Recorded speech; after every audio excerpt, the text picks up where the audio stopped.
Your Dad's a Monkey by Judy Corbalis, read by Nigel Planer. Chapter 1. Robert was a very ordinary boy. He lived with his mother and father in a perfectly ordinary house in an ordinary street opposite the park. Every morning his father put on his hat, picked up his umbrella from the hall, and went off to work. His mother put on an apron, got out the vacuum cleaner, and did the housework. And Robert put on his anorak, picked up his lunchbox, and went off to school. In the afternoon, when he got home, his mother would open the door and say, "Hello, dear. Did you have a nice day?" Then they would have tea and sometimes go shopping together, and later, when his father came back from work, they would all have supper and talk a bit. Then Robert would go to bed. Robert liked his life exactly the way it was. But one day, when he got home from school, his father opened the door and said, "You're home early, Robert?" "I always get home now," said Robert. "You're the one that's early." "Today is a very important day," said his father. "It's day one. This family has become stale and boring. From today, things are going to be different. We must get out of the rut we've sunk into." Robert came inside. "I like being in a rut," he said. "It's comfortable." "It's not good for you," said his father. "No challenge, no stimulation. It's unhealthy." "I'm quite healthy," said Robert. "So from now on," went on his father, taking no notice, "we are making changes." An uneasy feeling came over Robert, but he decided to ignore it. At breakfast next morning, Robert's father said, "We shall start our new exciting life straight away. From now on, you are to call us Albinia and George, not Mum and Dad." "I like calling you Mum and Dad," protested Robert. "All the other kids call their parents that." "Exactly," said his father. "Too ordinary."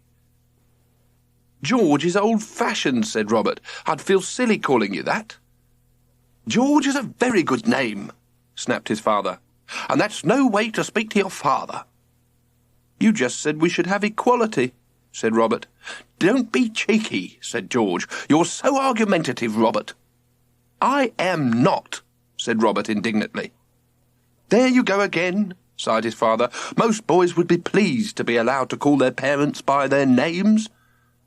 "But no one else does," protested Robert. "Be the first," said George. "Be a leader." "I am a leader," said Robert. "I'm captain of the football team." "Football?" said George. "What's football got to do with it? From now on, we are George and Albinia, and that's that. No more argument." "That's not equality," said Robert. "Equality's everyone having a say." "Will you be quiet?" cried George. "Or do you want a clip round the ear?"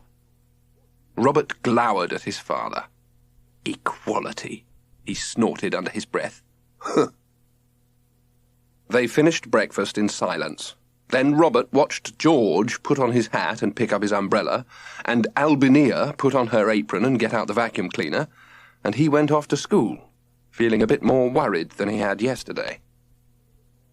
And the next morning, after breakfast, Albinia put on the bowler hat, kissed George and Robert, and went off to the office.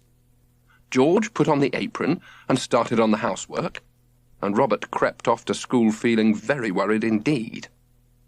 Then, the morning after that, as Albinia was putting on the hat, George said, "Living in an ordinary house is not what this family needs. Yesterday, as I was peeling the potatoes, I had an absolutely original idea. We shall move out of our house and live in a tree house in the park." "There isn't a tree house in the park," said Robert. "So we shall build one," said George. "Build one?" said Robert. "But, Dad—" "Close your mouth," said George. "I can see the toast on your tonsils. It's no use arguing. My mind is made up. We shall start tomorrow." And they did. Chapter 2. "We won't need any furniture," said Albinia. "Well, hardly any. Just a few cushions and a low table and a washing-up bowl and a bath, of course. Robert was indignant. What about my bed? We'll sleep on the floor, said George. Much healthier. We haven't got a floor yet, said Robert. So Albinia went out and bought 3 hammocks, one for them and one for Robert and one for the clothing. She also bought a big beach umbrella. In case it rains, she explained. Robert felt very unhappy about leaving his nice, ordinary, waterproof house, and after he'd put some of his best things into a suitcase, he took his pocket money and went off gloomily to the hardware shop round the corner. When he got back, George and Albinia were putting things in a pile in the hall. Robert brought his suitcase downstairs. "What's in it?" asked George. "Meccano," said Robert, "and Lego, and my model planes, and some books, and my Action Man, and my radio car, and my walkie... "Robert," said George, "we are moving to live up a tree. We are pioneers, unusual, different, trailblazers. You are not taking all that rubbish with you." "It's not rubbish," cried Robert. "It's my luggage." "I don't think you realise," said George, more kindly, "that from now on you won't need all that. Who needs books when you can write your own poetry? Who needs Meccano when you can build your own models from the trees?" "I do," said Robert. "I don't want to live up a tree, and I hate woodwork." "When I was your age," began George. "Dear," said Albinia hastily, "I do think we should get started." George threw Robert a frosty look and went off to collect some blankets. "Mum," said Robert. "Albinia, dear," Robert sighed. "Albinia, please can't you get him to stop it? But this will be the adventure of a lifetime." "Can't he go and live in the tree on his own? You and I could stay here by ourselves." Albinia shot Robert a reproachful look. "I don't think that's very nice," she said.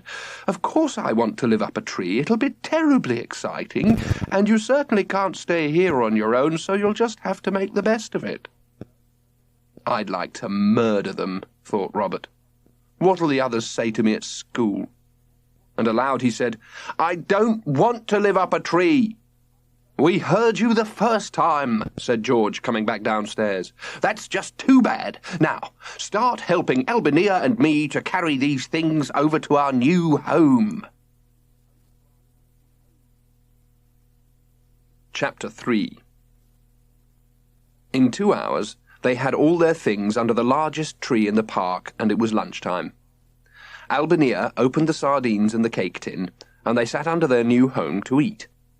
During the meal, George and Albinia decided they should start building on the 4th branch from the ground. "Why?" asked Robert. "Because it's the longest," explained George. "And the prettiest," added Albinia. "There's a great big crack in it," said Robert. "The one above's better." So the 5th branch from the ground became their new home.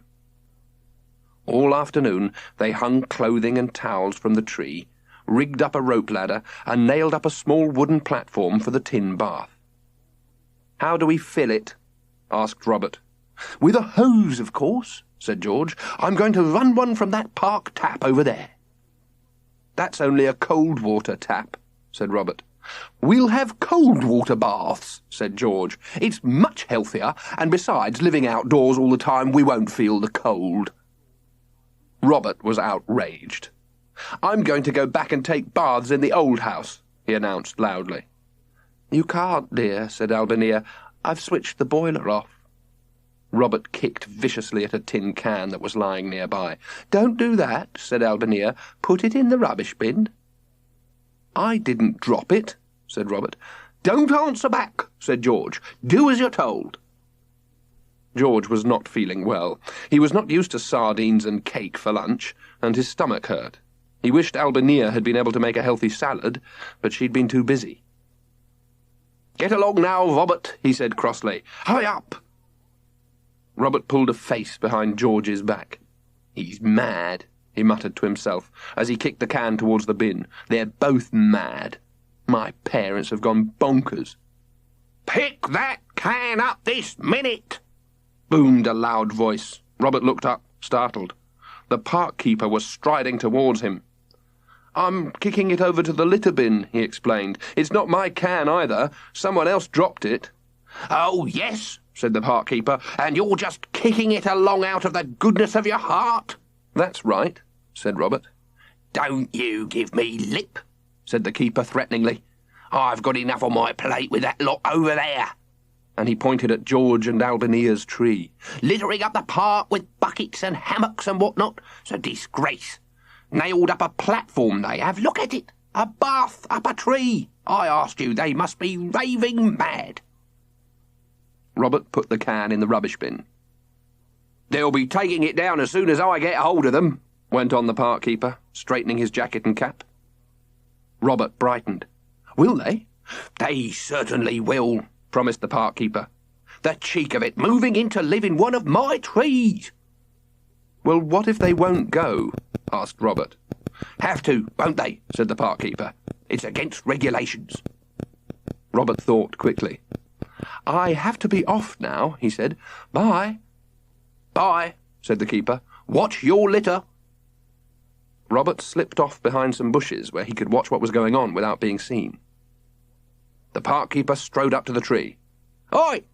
You there!" George's face appeared through the leaves. "Yes?"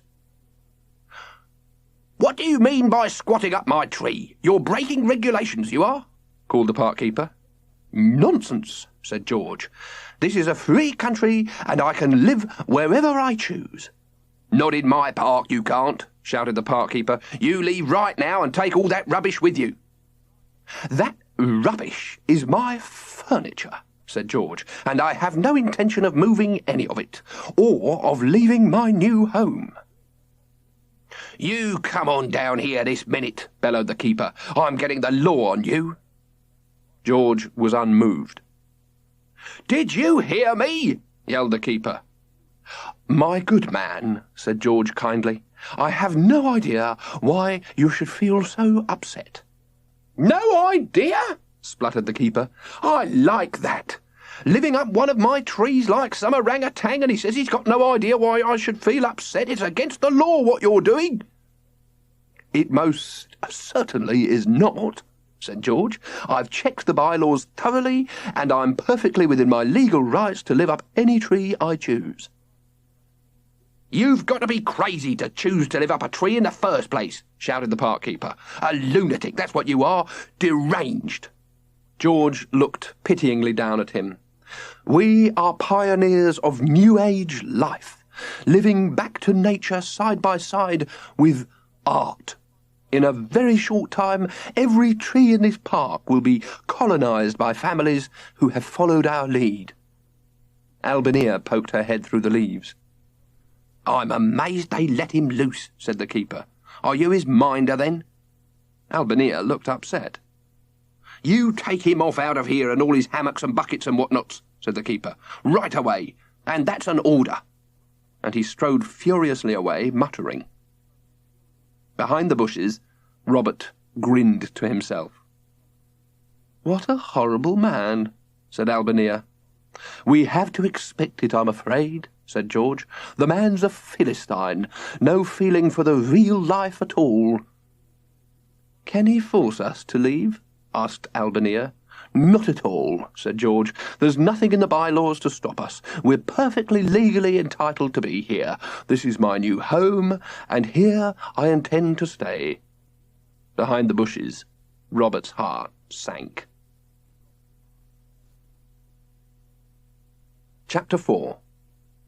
By evening, Robert, George, and Albinia had stretched out the hammocks and hauled up the bath, and everything they'd brought with them was up the tree. Robert had hung a bucket on the end of a long rope so they could pull up their milk and lettuce. Supper had been fish and chips, which had made him feel better, but had upset George even more. "We're supposed to be healthy and living back to nature," he complained. "I can't make supper out of nothing," said Albinia, "unless you want to eat grass." Then, after supper, George and Albinia announced that it was Robert's bedtime.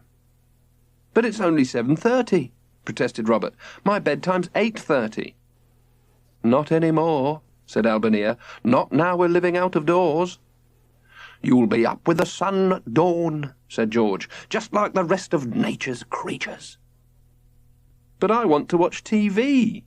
It's my programme," wailed Robert. "TV?" George was appalled. "What are you talking about? We don't need TV anymore. We are outdoors. Above us, the velvet sky. Around us, the sleeping birds and the little night animals skipping from their homes to start their day." Robert was deeply embarrassed to hear his father talking like this, but Albania seemed to like it. "Oh, that's beautiful, George," she whispered, and took hold of his father's arm in a way that made Robert feel like being sick. "Yuck," he said very loudly.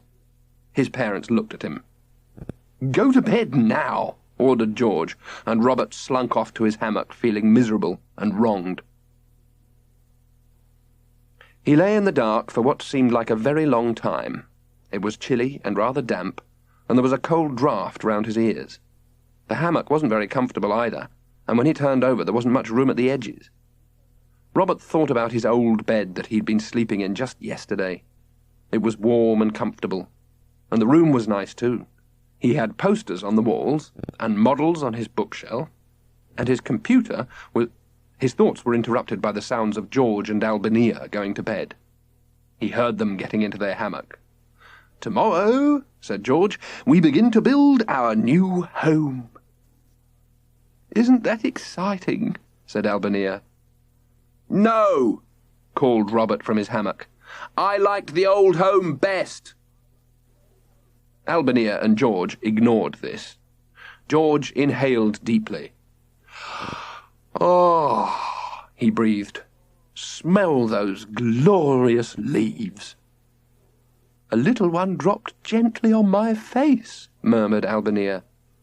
"That's rain," said Robert. "It's just started." "Rain?" cried his parents, sitting bolt upright. Zip, snap, twist. Over and over went their hammock, tangling the two of them tightly in its strings. Robert heaved a sigh. He carefully rolled out of his own hammock, undid his emergency kit, and pulled out a large square of plastic. Then he climbed up several branches higher and tied each end of the plastic securely to the branches of the tree. George and Albania were struggling to untangle themselves, but they were so knotted up it was impossible. Robert pushed aside the rope ladder, slid down the trunk to the next branch, crawled along it till he was below their hammock, and then gave it an enormous shove and spun them back in the opposite direction. They both flew out of the hammock, dropped through the branches, and bumped onto the ground. "Oh!" screeched George. Albania felt herself for broken bones. "Are you all right?" cried George. "I think so," said Albania, "but I'm a bit sore. Are you hurt?"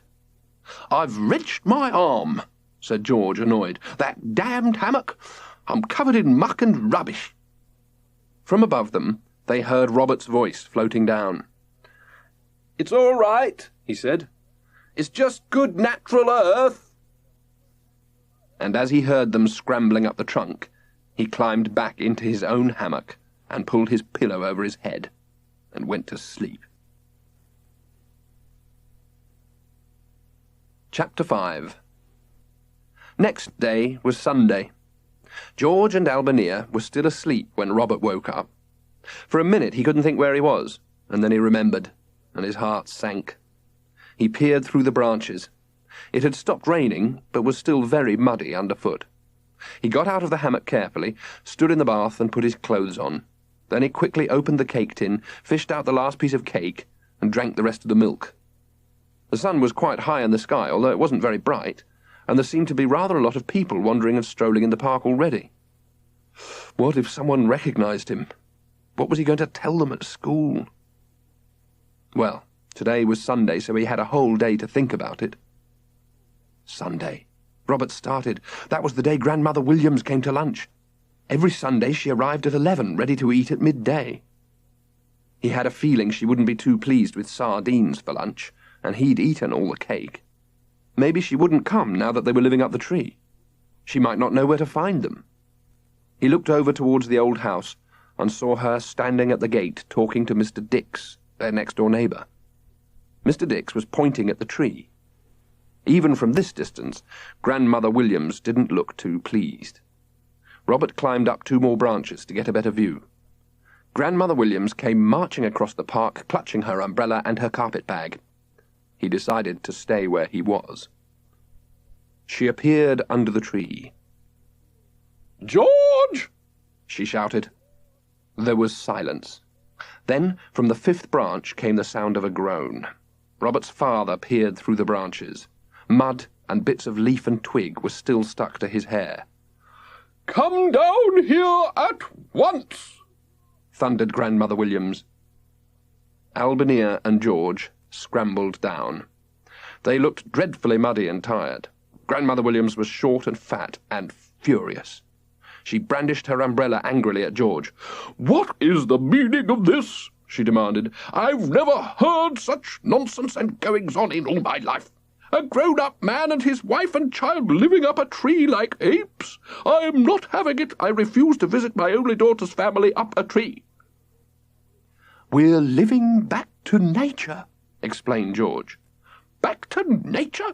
Grandmother Williams was scornful. "Back to front, more like. I always thought you had your head on backwards, George Parker, and now I know for sure."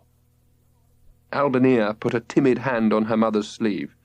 "Mother," she said gently. Robert poked his head out of the branches. "Ivy," he said. "You have to call her Ivy now. You're not allowed to call her mother any more. George said." "I'll Ivy you," said his grandmother. "Just get yourself down here this minute, young man." Robert slid hastily down the trunk, tearing his trousers on the way. "I do not intend to have Sunday lunch with my only daughter's family in a public park," said Grandmother Williams. "Robert, you're a very naughty boy. You must have had a hand in this. Fancy persuading your family to live up a tree."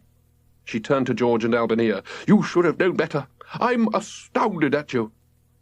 "Me?" said Robert indignantly. "I don't want to live up a tree. It wasn't my idea."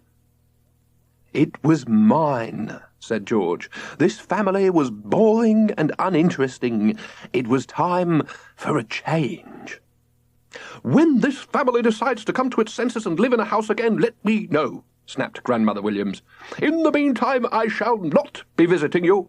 She glowered at George and Albinia.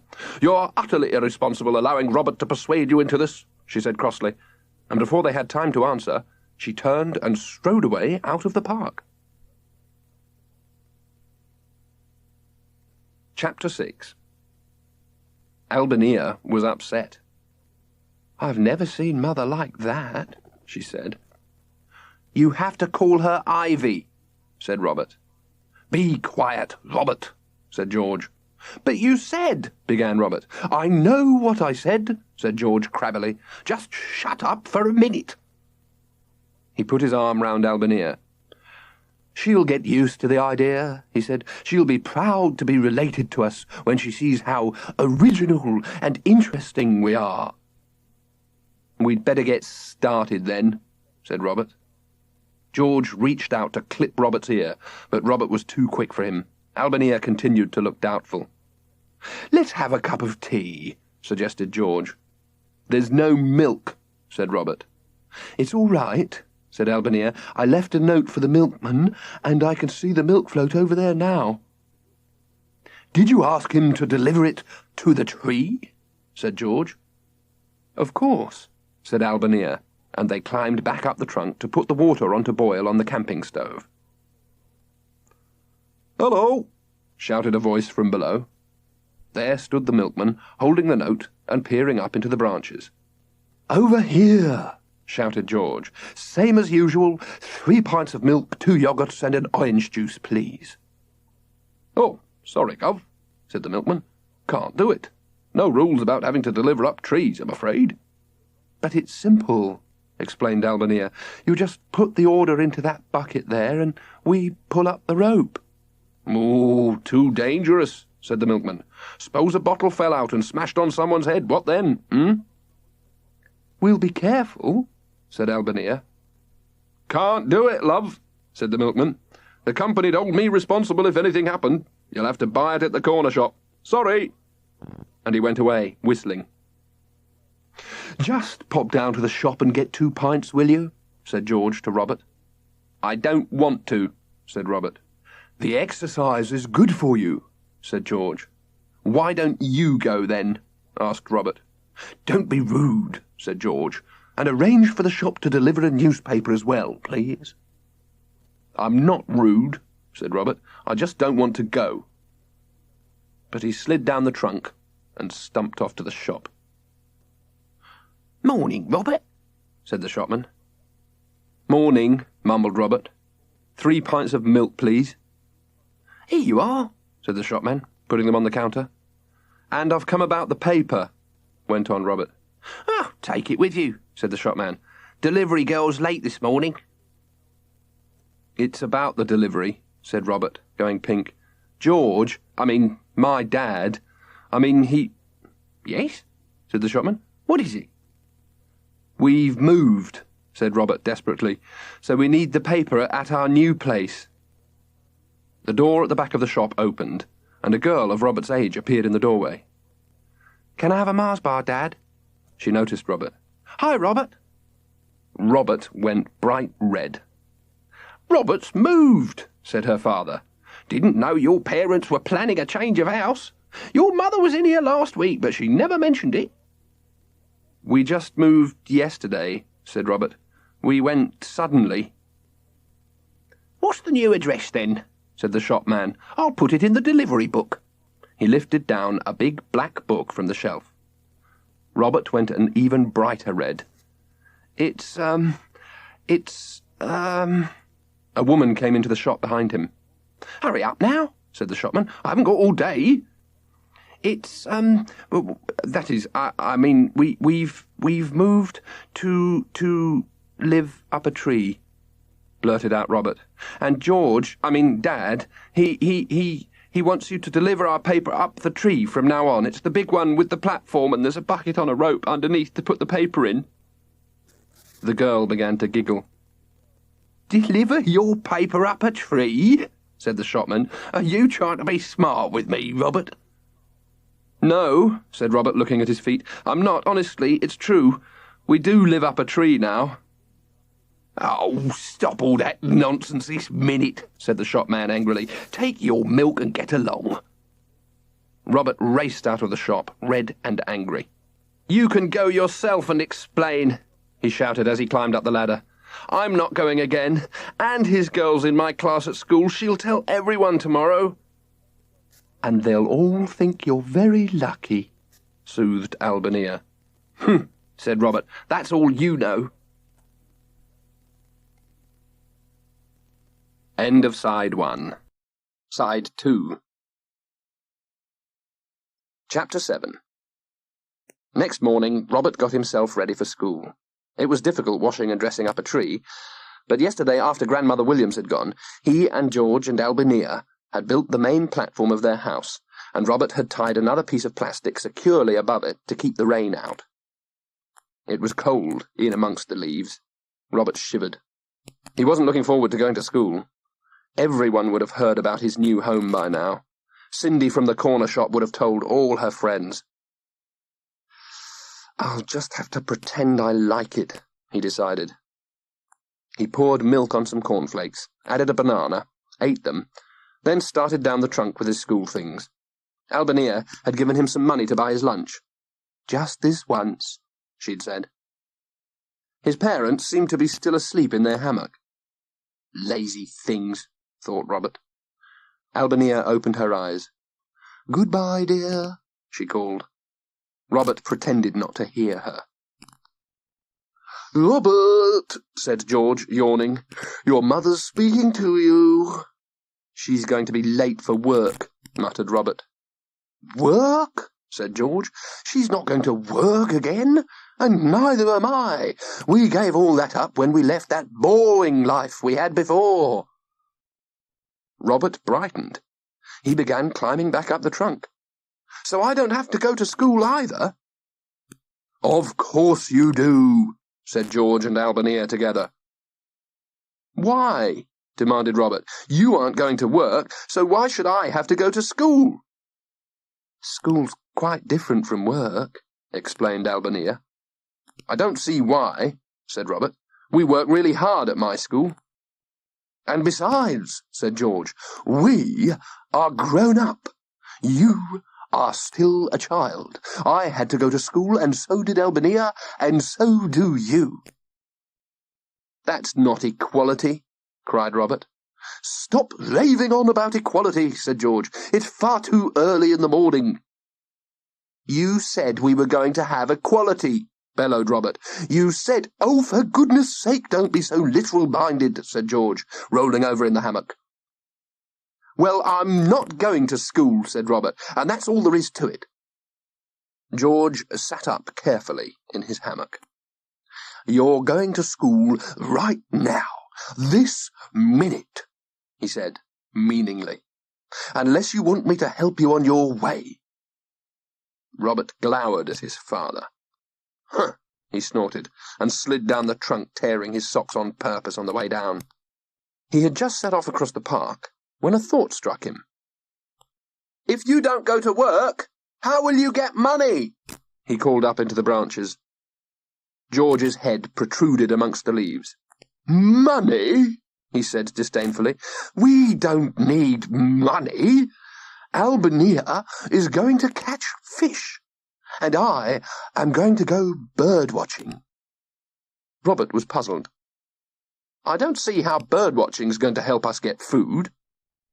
"I'm going to watch pigeons and catch them for our supper," said George. "Now off you go to school."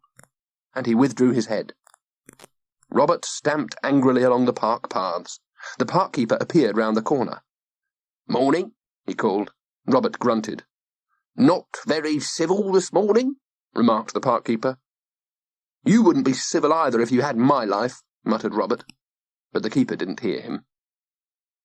Outside the park he met the postman. "Hello," said the postman. "You've moved." "Huh," said Robert. "Can't deliver any more letters or parcels, I'm afraid," said the postman. "It's against the regulations. Not up a tree. I can leave them at the old address if you want, though." "Yes, please," said Robert. He went on to school, and his heart sank as he approached the entrance. Chapter 8. Just inside the school gates, there was a group of children clustered round waiting for him. Cindy from the corner shop whispered something to the others, and they all giggled. Robert went on walking into the building, then stopped as something hit him hard on the ear. He looked down. It was a peanut. Ping! Another one caught him on the neck. Dennis Woods was laughing at him. "Breakfast time!" he shouted.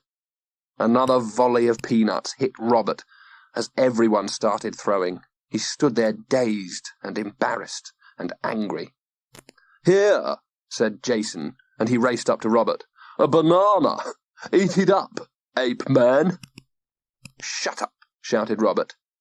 "Cindy told us," cried Jason, "and Wayne saw your dad up there yesterday." "Going to live up a tree," called Dan. Then they all started. Yeah, should be in the zoo." "He's not allowed in the classroom. He has to have lessons in a cage, Sir said." "You're a liar, Dominic. That's not true."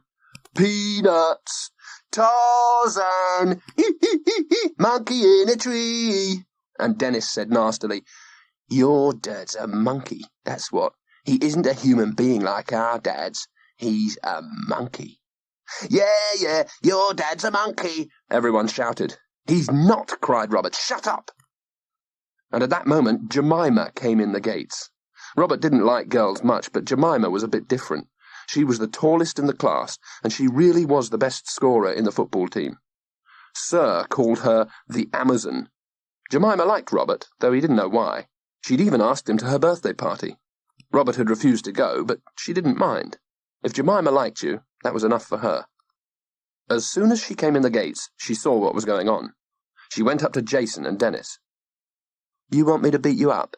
she asked. No," said Jason uneasily. "Do you? Jemima turned to Dennis. Dennis shuffled his feet and looked at the ground. "Lay off, then," said Jemima, going into the school building. "You can walk home with me after school if you like," she said to Robert. "Oh, I'm all right," said Robert ungraciously. "Are you really living up in a tree, then?" she asked. Robert started to tell her to be quiet, then remembered she'd done him a big favour. "Yes," he said shortly. "It sounds great," said Jemima. "It isn't. It's cold and there's no TV or anything. I haven't even got my stuff up there." "Why are you up there, then?" "It's my dad," explained Robert. "He likes it. He thinks it's a good idea." "Well, you'd better do something about it then, hadn't you?" said Jemima. The bell rang. Jemima was right, Robert thought. He would have to do something about it. And soon. Chapter 9. Robert had a very uncomfortable morning. Class started with morning news. Everyone was supposed to bring a news item from the newspaper or television. There was the astronaut who'd just come back from a manned flight to Jupiter, famine relief in Central Africa, and heavy floods in India. In France, a man with a gun had taken 7 children hostage and threatened to shoot them, and an Australian had invented a car that ran on water.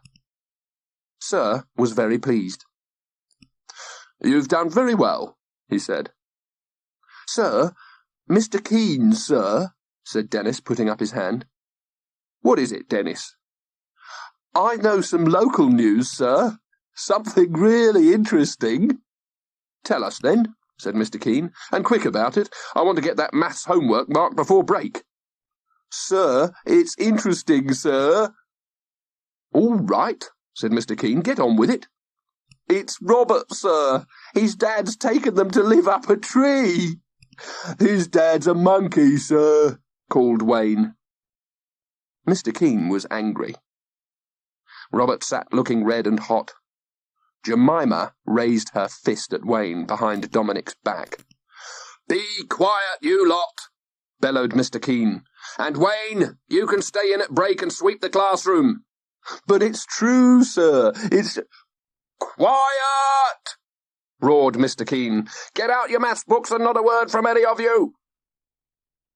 "I wish he was my dad," thought Robert. "I bet he doesn't want to live up a tree." He didn't want to go outside at break. He was still hanging around the toilets when Dennis and Dominic came in. "You got Wayne into trouble," hissed Dennis. "He got himself into trouble," said Robert, "and my dad's not a monkey." said Dominic nastily. "Baboon bum, bet his bum's all red and blue." The bell rang.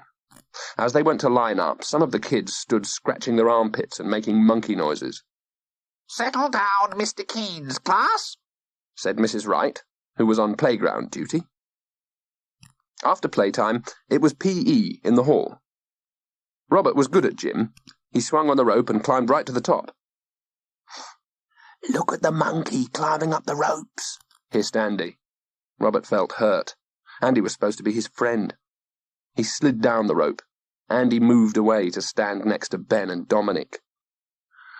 "Keep away from the monkey," whispered Dominic. "He's got fleas. You might catch them." "Take no notice," whispered Jemima.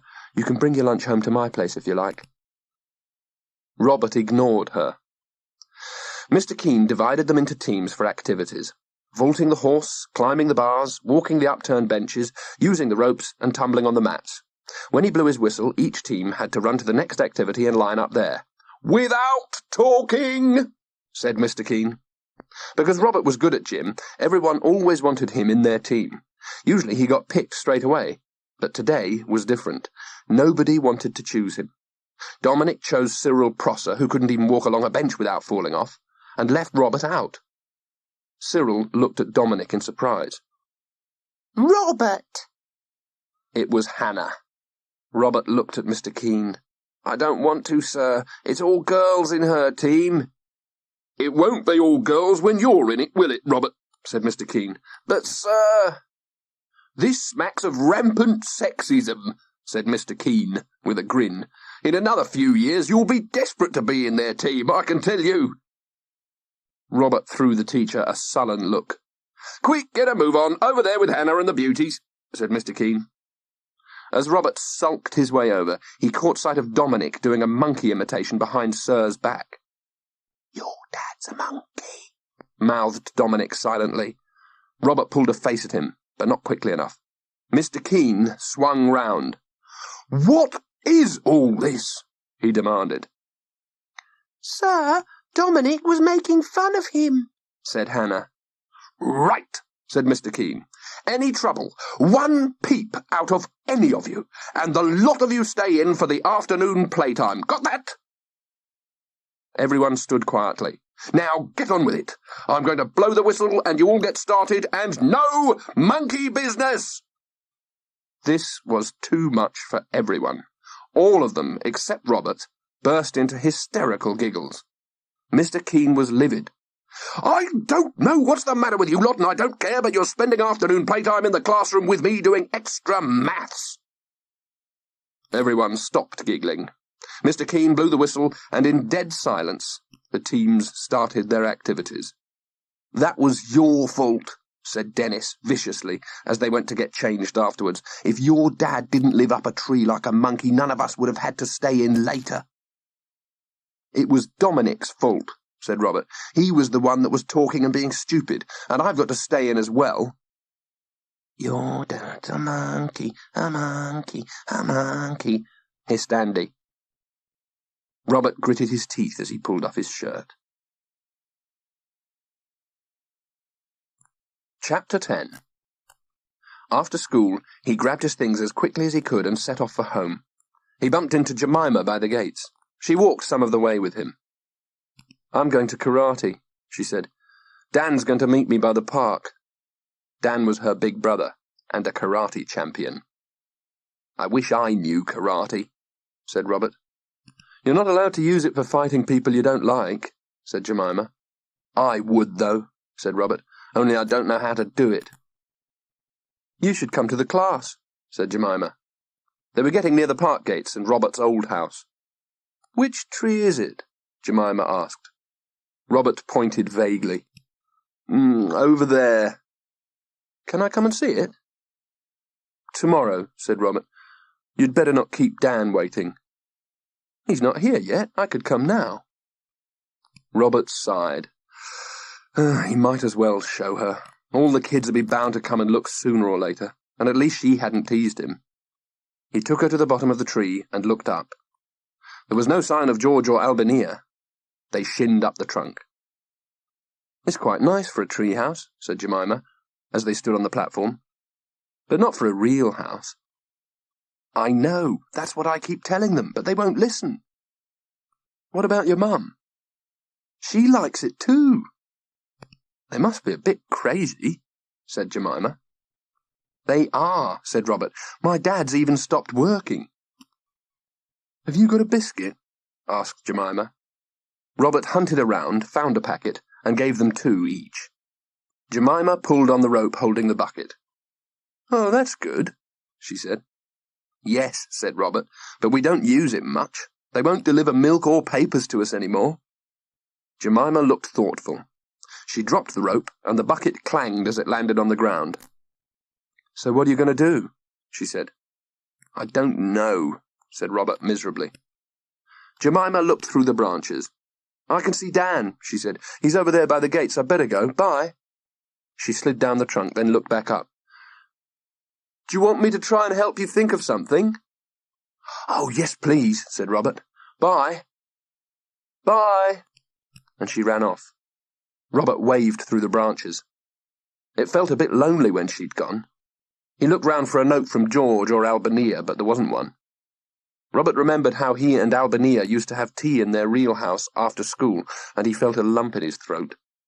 Quickly, he got his football, slid down the trunk, and went off to the other side of the park to practice. After a while, it started to drizzle. The biscuit hadn't been very filling, and Robert was looking forward to some proper food. He picked up the ball, brushed the loose mud off himself, and plodded back across the park. As he got to the base of the tree, he sniffed, but there was no delicious dinner smell drifting down to him. Robert's heart sank a bit. "Mum," he called. Albania's head poked through the branches. "Shh," she whispered, and put a finger to her lips. "What is it?" asked Robert. "Your father's thinking. You mustn't disturb him." Thinking? Robert was puzzled. George's head popped out beside Albania's. "Really?" he said crossly. "How can I possibly compose if people are shouting and screaming underneath my house?" "Not people, dear, it's Robert," said Albania, "and he didn't know you were composing." "Just go away for half an hour, Robert," said George. "I am in the clutches of the Muse." He held his head dramatically. Robert, who had no idea what he meant, stood his ground. "I don't want to go away. I'm hungry." Albania came slithering down the rope ladder. She had the biscuit packet in her hands. She smiled at Robert and kissed him. "Here, have some biscuits," she said. "George won't be long. He's just working out a difficult rhyme in his poem." "His poem?" said Robert. "Yes, dear. He's decided to write poetry now he's living close to nature. He used to be very good at it. He once sent me a lovely Valentine's Day verse." "I don't want biscuits," said Robert. "I need dinner." "Oh, dinner," said Albania. "Yes, well, of course, we will have dinner, but not for a little while." "We always have dinner at 6 o'clock, said Robert. "We always used to, in the old boring life," said Albania. "But now with our new adventurous life, we eat when we're hungry, as nature intended." "I am hungry," said Robert. "Yes, dear, I know. I told you to have a biscuit." Robert threw down his ball and stamped off towards the pond. Albania went back up the tree. "Robert seems very upset about something," she said to George. "No spirit of adventure," grunted George. "Now, would you say shadow rhymes with meadow?" "I think so, dear," said Albania doubtfully. Chapter 11. Robert woke up early next morning, very hungry. Albania and George were up already. It was drizzling again. "It'll clear soon," said George. "Shall I read you another poem before breakfast?" "What is for breakfast?" asked Robert. "There's a tiny bit of muesli and milk and some prunes," said Albania. "I want proper breakfast. I'm hungry," said Robert. "You can't be. Not after that great big supper you had," said George. "Cold tinned macaroni and gooseberries don't fill you up," said Robert in a bitter voice. "Never mind," said Albania. "Soon we'll be eating only our own food. Everything we've picked or gathered or caught. Nothing bought in a shop." She smiled at Robert. "You've got a special treat this morning. While we have breakfast, George is going to read his poems to us." Albania and Robert sat down, and George rose to his feet. "Don't slurp your milk, Robert," he said. "It spoils the effect." He cleared his throat and began. Thoughts by George Parker. Art and nature joined together, we love our tree dwelling, whatever the weather. "Oh, that's beautiful, George," said Albania. "Isn't it, Robert?"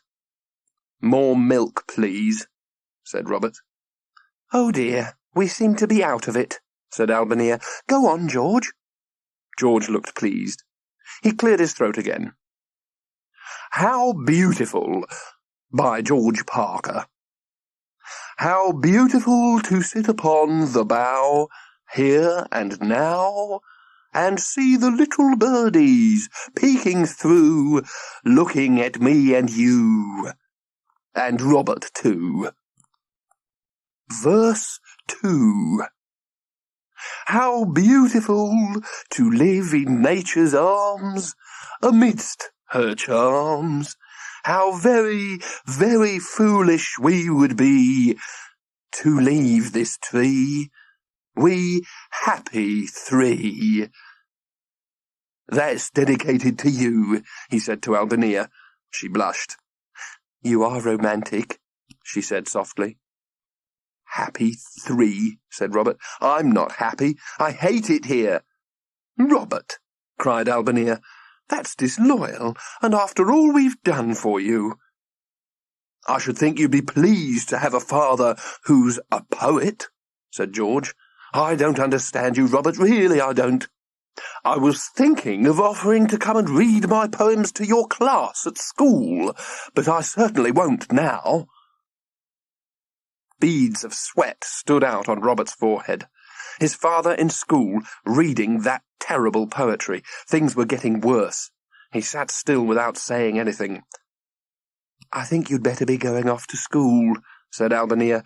You can have school dinner today, if you like. No, cried Robert. School dinner meant having to sit with Dennis and Andy and Dominic and everyone teasing him. There's nothing left in the tins, explained Albania. Robert thought wildly. If you give me a note for Mr. Keene, he said, I can have lunch at Jemima's. She asked me yesterday. I thought you didn't like Jemima, said Albania. I do now, said Robert. I want to talk to her brother about karate. Not fighting, reproved Albania. Karate's an art form, Albania, said George, from the mysterious East. Albania wrote the note, and Robert set off for school. Chapter 12. He had to endure more teasing when he went in the gate, but as they lined up to go into the classroom, he managed to whisper to Jemima that he wanted to have lunch at her house. She nodded. I'll meet you just outside the gates, she hissed back. Mr. Keene must have heard about the Parkers' change of house, because he said quite kindly to Robert, How are you enjoying the outdoor life? Robert shuffled his feet. It's all right, he muttered. Well, let me know if you've got any problems, offered Mr. Keene. I'd like to, thought Robert desperately, but what could he do anyway? Yes, sir, he said aloud. At lunchtime, he raced out of the building and waited outside the gate for Jemima. What about your mum? He asked as she came up to him. Won't she mind? Oh, she's at work, said Jemima, but my great aunt's at home. She won't mind. What do you want to eat? Hot baked beans on toast, said Robert eagerly, and beef burgers if you've got any. We've got loads, said Jemima. We always have lots of food. There's 8 of us, counting Mum and Dad and Birdie. Who's Birdie? My great aunt. She's called that because she won £2,000 in a flying competition. Gosh, said Robert. What did she do with all the money? Bought a motorbike and some bagpipes and took some lessons, said Jemima. She practices every day. It's awful. My dad started to learn the flute. That's awful too, said Robert. Only he isn't taking any lessons. He says he's one of nature's pupils. What's that mean? Asked Jemima. I dunno. I think he's gone a bit balmy. They both have, said Robert. Jemima nodded. Have you noticed how many grown-up people are balmy? She said. They were turning in at her gate. There was a motorbike resting in the side garden, and an old pushchair and a dog kennel, but no dog. Jemima pushed open the back door. Robert's come for lunch, she announced. A tall, angular lady rose from the sofa in the corner. You're early today, she said in a broad Scots accent. Can we have beef burgers, Birdie, please, and beans on toast? Oh, aye, said Birdie. Why not take Robert and wash your hands now? Robert listened to her, fascinated. She rolled all her R's. And where do you live, Robert? She asked. Robert went red. He began. He used to live at 11 Park Drive, but they've moved, broke in Jemima. Birdie looked hard at him. 11 Park Drive, she repeated thoughtfully. But that's Mrs. Williams' daughter's house, the one whose husband's gone mad and taken his family to live up a tree. We'll just go and wash our hands, said Jemima quickly. Come on, Robert. Is George Parker your father, then? Asked Bertie. Yes, said Robert, looking at his shoes. You poor bairn, said Bertie. I'll put an egg on your beef burger, shall I? Take him up now, Jemima. There's a good wee lass. End of Side 2. Side 3. Chapter 13. Bertie had cooked a huge amount of lunch. She piled up Robert's plate and watched him wolf it down. He hates living up a tree, confided Jemima. He wants to get his mum and dad to go back home, but they won't. I can't even call them Mum and Dad any more, said Robert with his mouth full. I'm not allowed. I have to call them Albania and George. Bertie shook her head. Your grandma told me, she said, shaking her head. Maybe your daddy's gone a bit crazy. That's what your grandma thinks. She thinks it's my fault, burst out Robert. She thinks I made them do it. Well, I'll speak to your granny when I see her tomorrow, said Bertie. But it sounds to me like high time to pay a wee visit to your granny by yourself. Can you think of something to help, Robert? Asked Jemima. I can try, said Bertie. I'll have a wee play on the bagpipes now while you and Robert go and do the washing up. Oh, Bertie, said Jemima, not inside.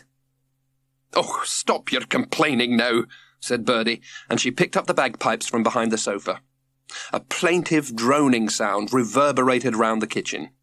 Robert watched, mesmerised, as Bertie squeezed the bag under her elbow and then started blowing on the pipes. It's loud, isn't it? He whispered to Jemima, picking up a tea towel. Awful, she whispered back. I really like Bertie, but I can't stand her bagpipes. She usually practices outside, though.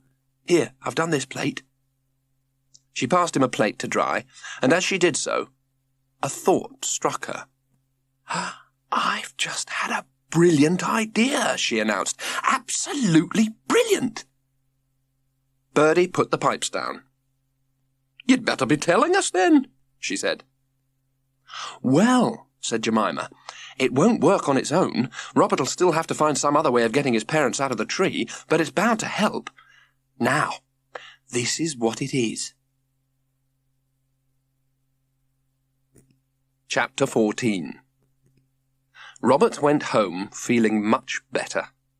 Jemima's idea was a very good one, and on Saturday he would go and have a talk with Grandmother Williams. Everyone at school had teased him a lot, but if he could get his parents back home it wouldn't last too long. His spirits rose. Albania! He called up the tree. George's head appeared through the foliage. Hello, Robert. Did you have a nice day? I had a good lunch, said Robert.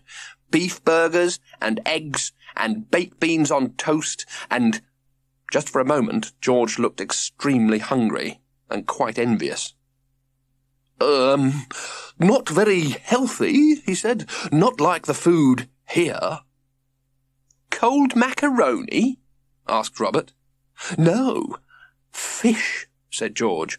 Albania's away fishing now. I would have been bird-watching myself, but I had my flute practice and a new poem to finish. Said Robert. He began to climb up the trunk. You might like to hear my new flute piece, said George hopefully. Maybe after supper, said Robert. We could kick a ball together now, Dad. George, I mean, if you want. It's a nice idea, said George, but the truth is, I'm not feeling terribly well today. Are you hungry? Asked Robert. Of course not, said George. It's just the poisons and toxins from the old lifestyle draining away. Albania feels exactly the same. I can see Albania's bowler hat over there, said Robert. George looked through the branches. Did you catch any fish? He called down. Albania looked up at them sadly. 3, she said. 3? That's wonderful, shouted George enthusiastically. Where are they? Here, said Albania, holding them up for inspection. But they're only tiny. We can't eat those, cried George. I know, said Albania miserably. It'll have to be sardines again. I am sorry. Sardines? Said George in dismay. But we've only got 1 tin. There's some macaroni left, said Albania, and she climbed slowly up to the platform. Oh, said George. At lunchtime, said Robert, I had beef burgers and eggs and— Be quiet, Robert, snapped George. Robert smiled secretly to himself. Where did you actually get the fish? He asked his mother. She got them in the lake, of course, said George. It's a pond, not a lake, said Robert. That's why the fish are only small ones. I'll bet you're not supposed to fish in there. Albania looked worried. Oh, I'm sure it's all right. There aren't any notices forbidding it, she said.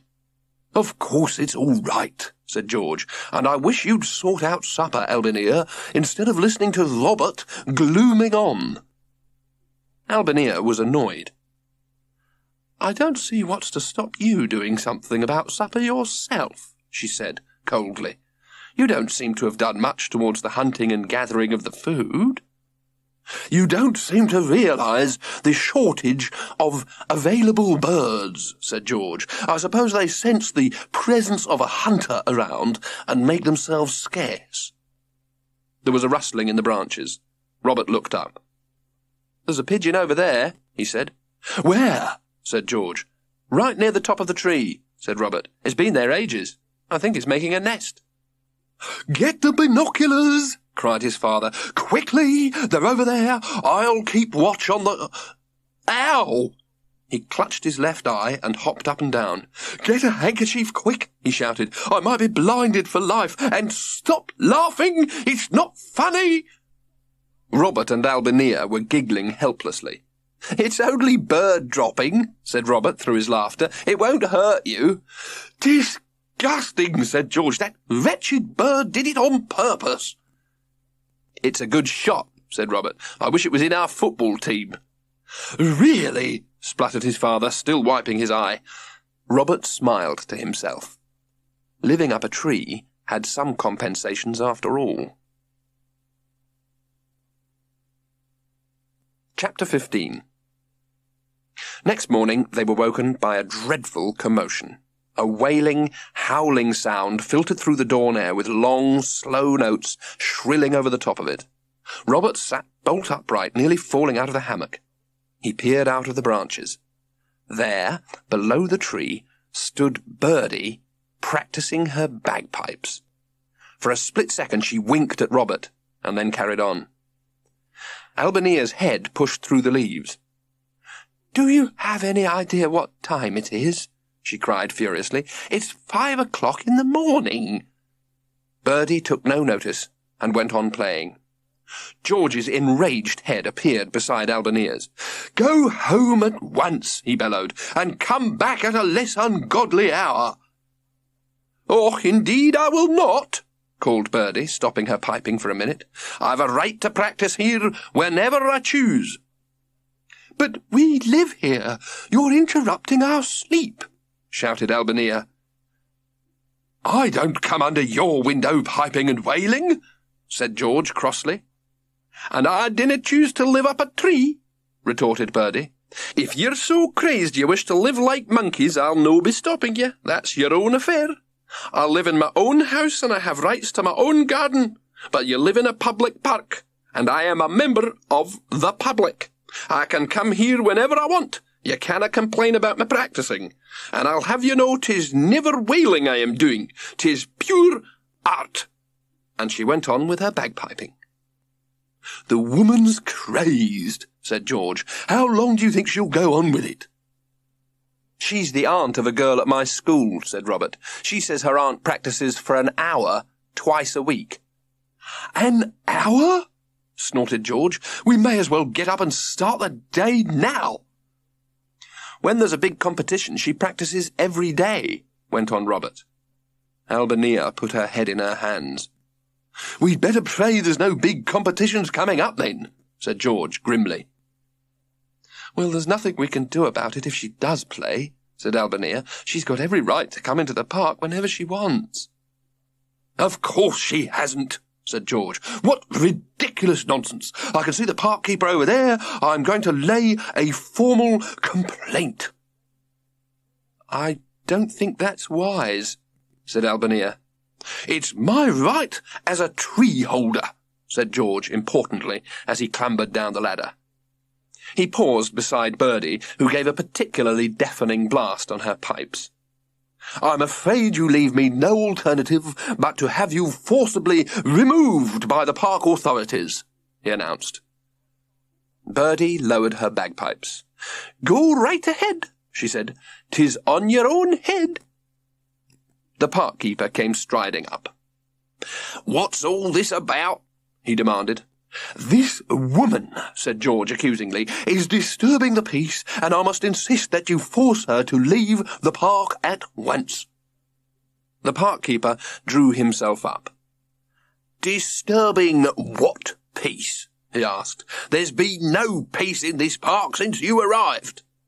"She has no right to play that hideous instrument under my home," said George. "I've got every right," said Birdie triumphantly. The park keeper looked triumphantly at George.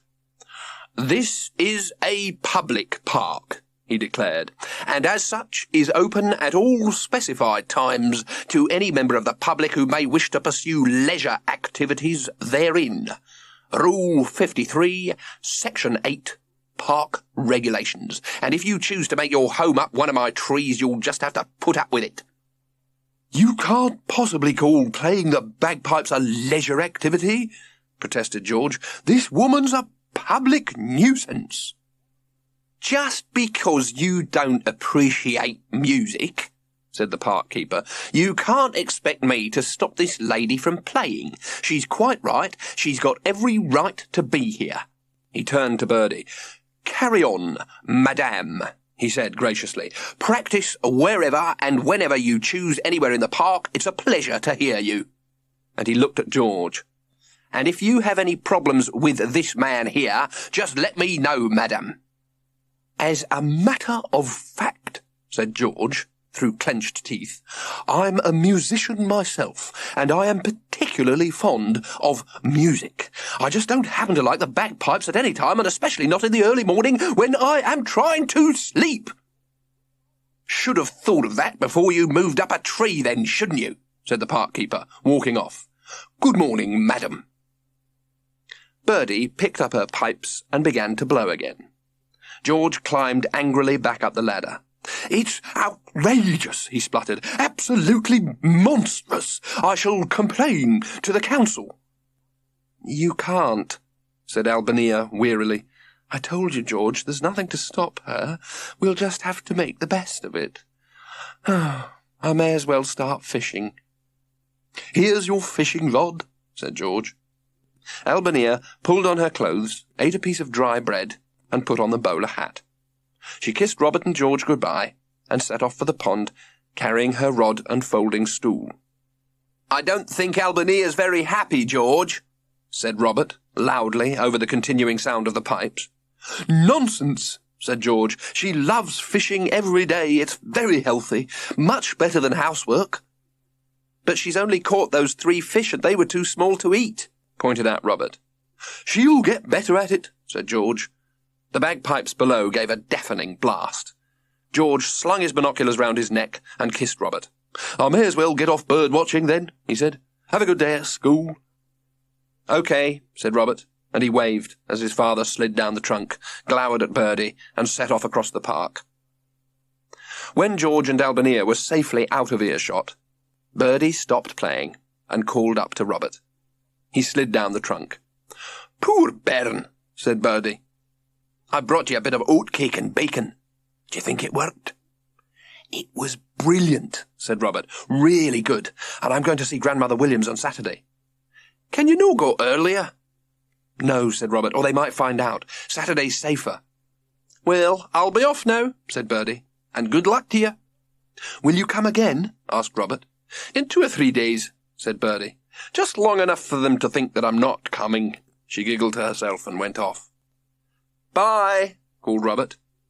He decided to explore the park before school and try to find something for the nature table. As he wandered towards the playground, he noticed small white mounds in the grass. He picked one. They were mushrooms. He checked underneath to make sure they weren't toadstools, then picked 2 more and headed off for the pond. "Albania!" he shouted. "Shh, dear," said Albania as he puffed up. "You'll scare the fish." "Look," said Robert. "Mushrooms." Albania put down her rod. "They are," she said delightedly. "There's loads over there," said Robert. When they'd picked every single mushroom, they went back up the tree and got the pan. Robert made a fire out of small sticks, and they fried the mushrooms for breakfast. Albania smiled at him with her mouth full. "You are clever," she said. "That was delicious." "Shall we save some for George?" asked Robert. "Well, there's hardly any left, really," said Albania. "They'll probably be dried up completely by the time he gets back. I'll just finish them off now instead. There's bound to be some more tomorrow." "Mum," said Robert, "didn't you like it better in our old house?" In a way, dear," said his mother, "but George is right. This new life is very good for us." "It's not good for me," said Robert. "I'm cold and I'm hungry half the time." "The air's fresh," said Albania. "Not that fresh. There's cars going by the park all the time, just like our old house. And George goes bird-watching every day, but he's never caught anything yet." "It takes time," said Albania loyally. "I'm sure he will soon." And that very night he did. Chapter 16. Robert had had another horrible day. He'd bumped into a gang of older boys on the way to school, and they'd all started doing monkey imitations. Then, at school, Andy started teasing him about Jemima and said he ought to go and play with the girls. Then Mr. Keene said his homework was a mess, and Robert couldn't explain it was because he'd had to do it by candlelight. And when he'd opened the lunch Albania had packed for him, inside was a sardine and cold macaroni sandwich made with stale bread, a digestive biscuit, and a handful of prunes. And worst of all, Albania hadn't had time to sort out their washing yet, so his football kit was dirty, and Mr. Keene had benched him for the match. Robert felt thoroughly fed up and disgruntled as he slouched home. There wouldn't be any dinner on when he got back, and if it was sardines or cold macaroni again, he wasn't even going to eat it. He turned in at the park gates and stomped over to the pond where Albania was fishing. "You know what happened to me today?" he began accusingly. Albania looked up. "Wonderful news, dear," she cried, hugging him. "We're moving back home," said Robert. "No, better than that. George has finally caught a pigeon." Chapter 17. Robert looked blank. "A pigeon?" "For supper," explained his mother. "For all of us." "1 pigeon for 3 people," said Robert ungraciously. "Anyway, I don't ever eat pigeon." "Pigeon's delicious," said Albania, "and this one's just the start. George says now he's got the knack of it, we'll have pigeon as often as we like." "Cooked or raw?" asked Robert. "Cooked, of course," said his mother. She picked up her rod and stool, and they went back to the tree together. George was standing triumphantly on the platform, holding the pigeon flapping and squawking under his arm. "I've told Robert," announced Albania, "and he's absolutely thrilled, and so proud of you, aren't you, dear?"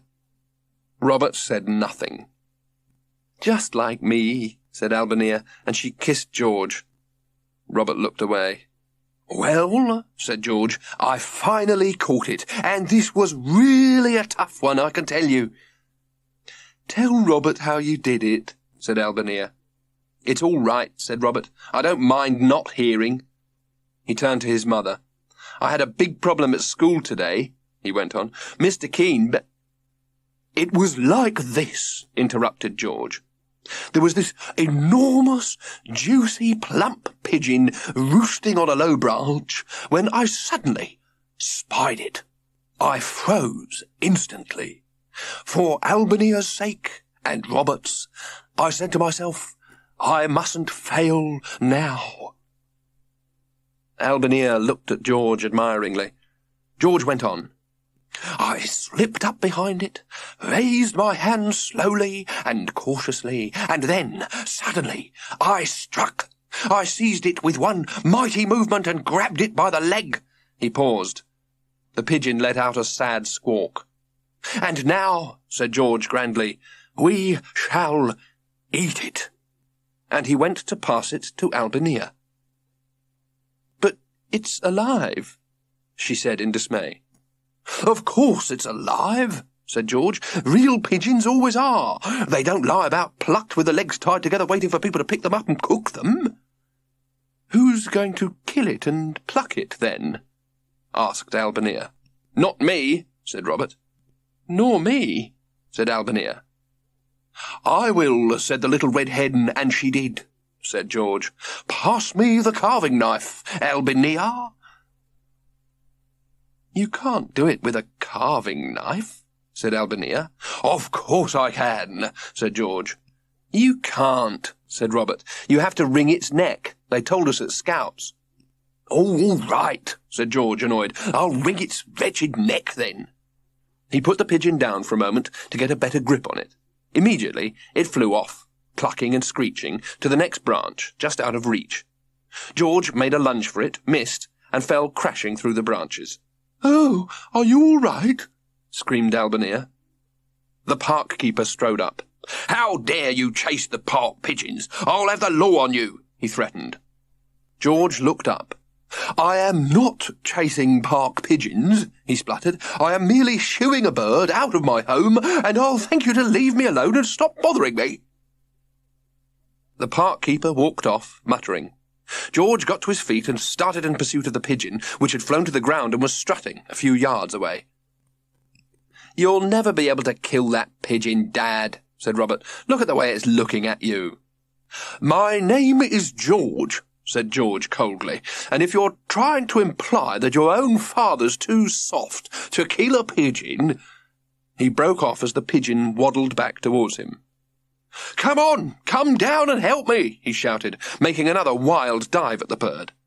The pigeon looked disdainfully at George, shook its wings, rose into the air, and flapped away out of sight. "Goodbye, supper," said Robert from the platform. "Shh," said Albania warningly, and as George came back up the ladder she said, "We'll just have to have sardines again, that's all." "We can't," said George. "We've used them all up." There was a long silence. Then Albania said, "What about an omelette?" "Wonderful," said George. "We haven't got any eggs," said Robert. "Then we'll just have to borrow some," snapped George. "Pop off now to Mrs. Dick's, Robert, and ask her to lend your mother 6 eggs. "I hate going borrowing," said Robert. "Why don't you go?" "I've been out all day hunting for this family," exploded George, "and it doesn't seem too much to ask a healthy 11-year-old boy to do his share. Off you go at once." "Just this once I will," said Robert, "but I'm not going to go to the Dixes. I'll go and ask Grandmother Williams." Albania glanced sternly at George. "That's a good idea," she said. "Go right away, there's a good boy, and be as quick as you can." "She's weakening," thought Robert, noticing the glance. "She's getting fed up." And out loud he said, "OK, but it might take a while to get there and back." "Well, hurry up and get started then," said George testily. "Some of us are hungry." Chapter 18. Robert was rather cold by the time he arrived at Grandmother Williams' house, so she sat him by the fire to thaw out. "I expect you've had your supper," she said. "No," said Robert, "I haven't. That's why I need the eggs. We never have proper meals now." "I'm sorry I blamed you for the move to the tree," said his grandmother. "It's not your fault at all. Bertie told me it was entirely George's idea. It's ridiculous, a man of his age." "He's given up his job," said Robert, and he told her about the pigeon and Albinia's fishing. "Why don't you have a bit of supper with me?" she suggested. "Yes, please," said Robert. She put soup and pie and potatoes and salad and ice cream down in front of him. He wolfed it all down and warmed himself by the fire. Then he told her about the football kit. "How dreadful for you," she said sympathetically. "You bring it round here tomorrow and pop it in my washing machine. What on earth's Albinia thinking of?" "She's gone all soppy about his poetry," said Robert. Grandmother Williams made a disapproving face. "I'm frankly amazed at Albinia," she said. "My own daughter. I thought she had more sense." "She keeps talking about being loyal all the time," said Robert, "but I think she misses home and proper food too." "Maybe you and she can join forces and get George to come to his senses," suggested his grandmother. "I've tried," explained Robert, "but it doesn't work." "Why don't you just come and live here with me?" asked Grandmother Williams. Robert sighed. "They're hopeless," he said. "I've had to untangle them from their hammock and sort out the waterproof cover and help Albinia find the tin opener, and I even had to show them which branch to build on. They can't manage on their own." "About time they learnt to," said his grandmother. "Selfish things. George is making a laughing-stock of himself." "They say at school my dad's a monkey," said Robert. "No wonder," said Grandmother Williams. "I'm starting to think so myself. How do you wash?" "We've got a cold water hose going into the bath, and we just pull the plug out when we've finished. The water falls on the ground underneath. George says it's ecological. He says it waters the grass." "Ecological? A cold water hose in this weather? It's outrageous." Grandmother Williams drew herself up. "You and I are the only sane members of this ridiculous family. We shall have to think of a plan." "I had a sort of plan already," said Robert. "Jemima's been helping me. She's got Bertie to help too, and she's coming to play her bagpipes again soon. But I have to do something more than that. Jemima and I thought of a plan that might work, but we need you to help us as well." "You can count on me," promised his grandmother. "What do I have to do?" "It's like this," began Robert. Chapter 19. It was very late by the time Robert got back to the tree. His grandmother walked to the park gates with him. "Come to breakfast early tomorrow," she said, "and we'll get started on the rest of the plan. Now, don't forget what you have to do." "I won't," promised Robert, "and thank you very much for the supper." "It's a pleasure," she said. "I'll be off now. We don't want George or Albinia seeing us together." "Is that you, Robert?" called Albinia anxiously as he began to climb the ladder. "Where have you been?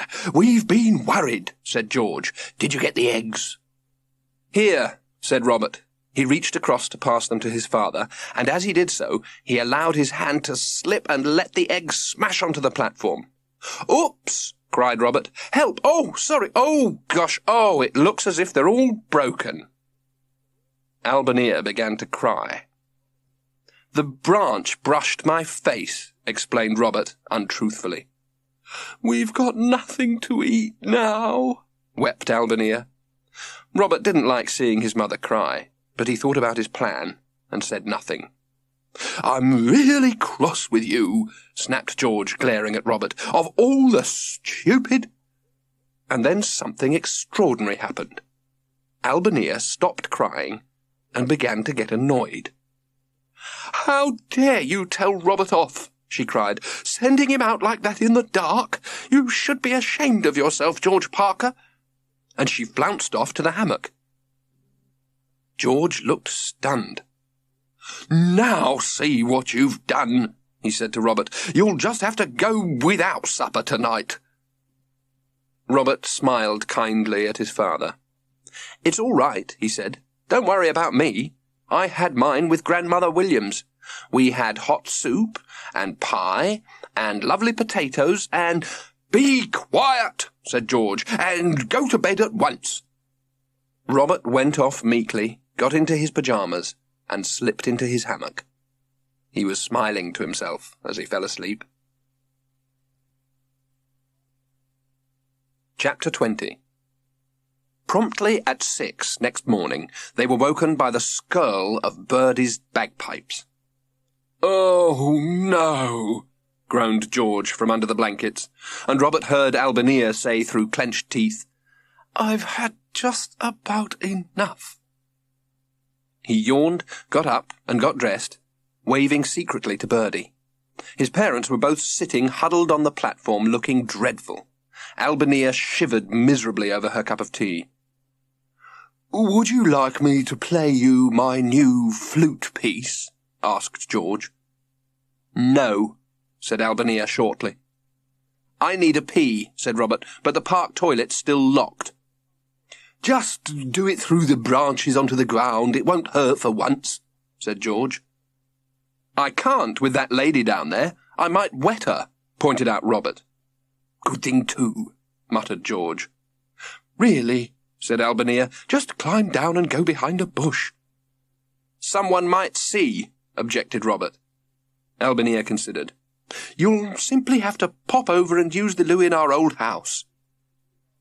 "Albania!" George was shocked and hurt.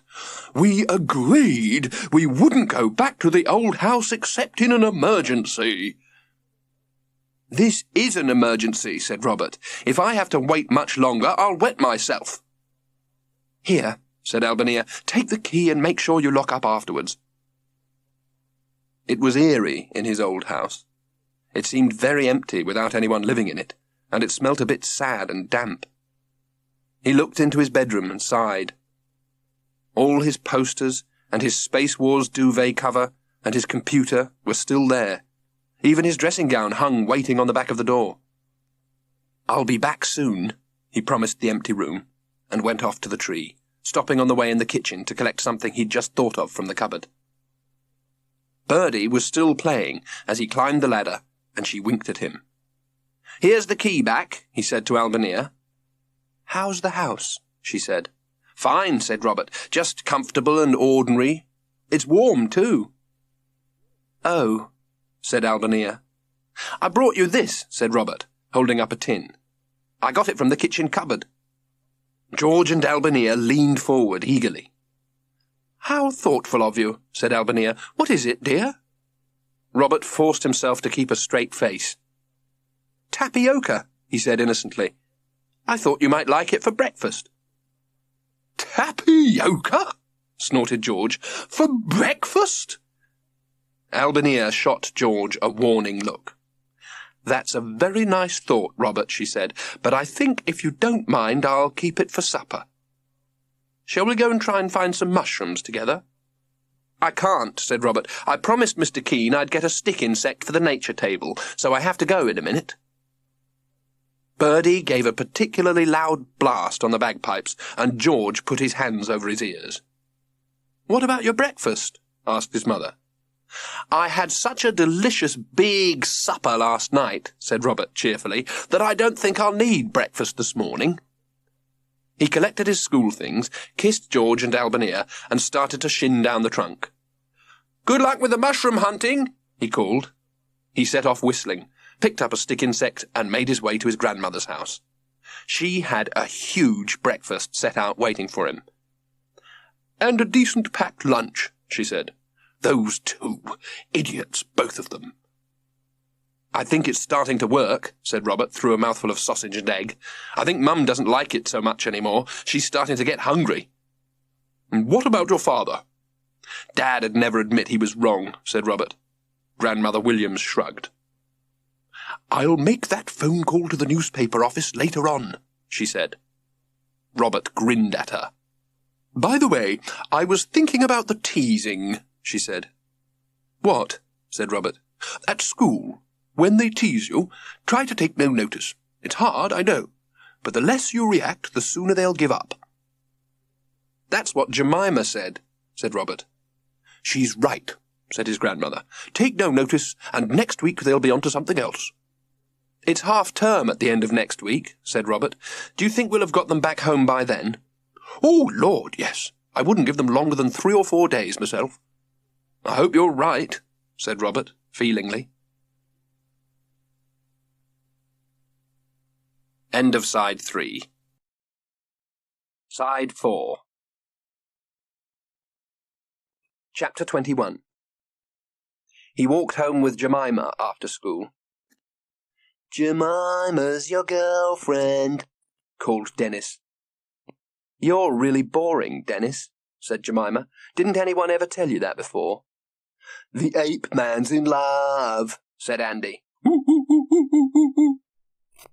Robert took no notice. "They're so stupid," said Jemima. "I don't know why they bother. What did your grandmother say? Will she help?" "She thinks it's a brilliant idea," said Robert. "She says she and I are the only sane ones in my family." "Birdie says that about me and her in my family too," said Jemima. "Birdie's great," said Robert. "She's driving George crazy with her bagpipes." Jemima laughed. "It's a pretty ghastly noise," she said. "Birdie says she'd have made that phone call for you, but it's too easy to trace her accent. Your father would be suspicious if anyone told him it was a Scotswoman who rang. He'd know it was her, and it might ruin the plan." "It's okay," said Robert. "Grandmother Williams is dying to ring up. She says she can't wait to see George get what's coming to him." They'd reached Jemima's house. "Do you want to come in and do a bit of football practice?" she asked. Robert went in. Birdie gave them their tea. "I'll be back with the pipes tomorrow at 5:30, she promised. "Your daddy's not looking too good," she grinned. "Shouldn't it be too long now?" "Grandmother Williams says they won't last more than a few days more," said Robert, "if the plan works." "I'm sure it's going to," said Jemima. "George has started doing Chinese exercises now," sighed Robert, "so it had better." They went out and practiced dribbling and goal shooting for a while. Then Robert decided it was time to go home.